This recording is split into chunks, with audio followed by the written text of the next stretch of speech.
अजित पवारांच्या विमान अपघात प्रकरणी AAIB ब्युरोकडून पहिल्यांदाच अधिकृत स्पष्टीकरण देण्यात आलंय। यामध्ये अजित पवारांच्या विमानामध्ये 2 रेकॉर्डर होते। बराच वेळ आगीत जळाल्यामुळे रेकॉर्डरचं नुकसान झाल्याचं निवेदनात सांगण्यात आलंय। त्यापैकी L3 कंपनीचा संभाषणाचा डेटा मिळवण्यात ब्युरोला यश आलंय। कॉकपिट व्हॉइस रेकॉर्डर हनीवेल कंपनीचा डेटा अद्यापपर्यंत मिळवण्यात आलेला नाहीये। यासाठी संबंधित देशातील अधिस्वीकृत प्रतिनिधींची मदत मागितलेली आहे।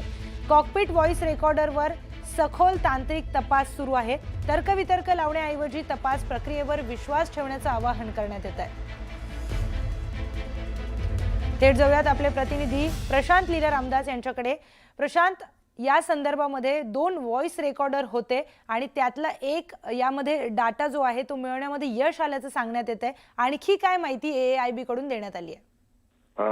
Priyanka, aircraft accident investigation bureau ज्याला AAIB समजलं जातं, या AAIBच्या वतीने आज अधिकृत स्पष्टीकरण देण्यात आलेलं आहे। त्यांनी म्हटलं आहे की बारामतीमध्ये जो अजित पवारांचा अपघात झाला होता, विमान अपघात, त्या विमान अपघाताच्या संदर्भात त्यांनी यामध्ये प्रतिवेदन दिलेलं आहे। त्यात त्यांनी 2 प्रकारची माहिती दिली आहे। त्यांनी स्पष्ट केलं आहे की या विमानात 2 रेकॉर्डर होते।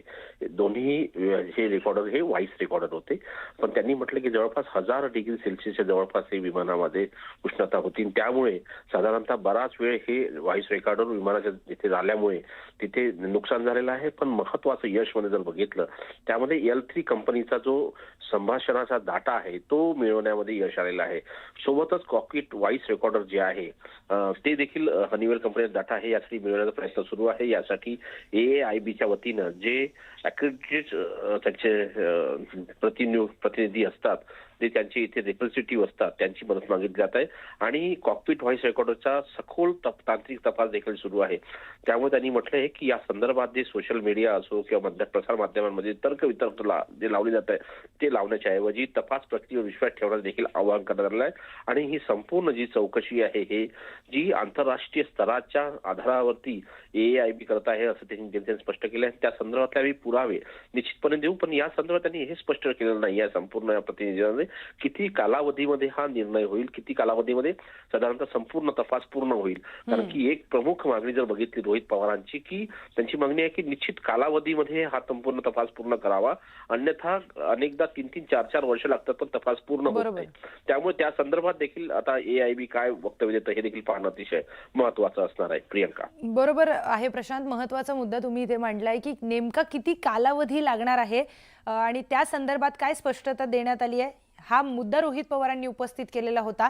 पण प्रशांत, 2 व्हॉइस रेकॉर्डर त्यामध्ये होते आणि एका व्हॉइस रेकॉर्डरचा डेटा रिकव्हर करण्यामध्ये यश आलंय। दुसऱ्या व्हॉइस रेकॉर्डर बद्दल काय माहिती देण्यात आली आहे?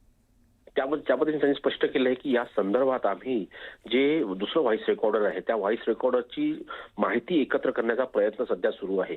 या संदर्भात आंतरराष्ट्रीय स्तरावरती देखील जे त्यांचे प्रतिनिधी आहे भारतामध्ये जर किंवा भारताच्या बाहेर साधारणतः जर बघितलं आपण, हे जे व्हॉइस रेकॉर्डर असतात हे विविध कंपनीद्वारे संचालित करण्यात येतात, पण यांची जी रेकॉर्ड करण्याची जी डाटा असतो तो एक भारतामधला जरी अपघात झाला असेल तर कुठे लंडन किंवा कुठे अमेरिका, कुठे अशा सगळ्या विविध राष्ट्रांमध्ये हा रेकॉर्डिंग केला जातो। तर त्या रेकॉर्डर्स मधूनही काही माहिती एकत्र करण्याचा प्रयत्न सुरू आहे। L3च्या संदर्भातला जो आहे डिजिटल फ्लाईट डेटा रेकॉर्डर जो आहे त्याची माहिती एकत्र करण्याचा प्रयत्न सध्या सुरू आहे। पण जो CVR आहे, कॉकपिट व्हॉइस रेकॉर्डर जो असतो, खासदार बघितलं जिथे वैमानिक म्हणजे पायलट बसतात, त्या पायलटच्या समोर एक CVR लावलेला असतो।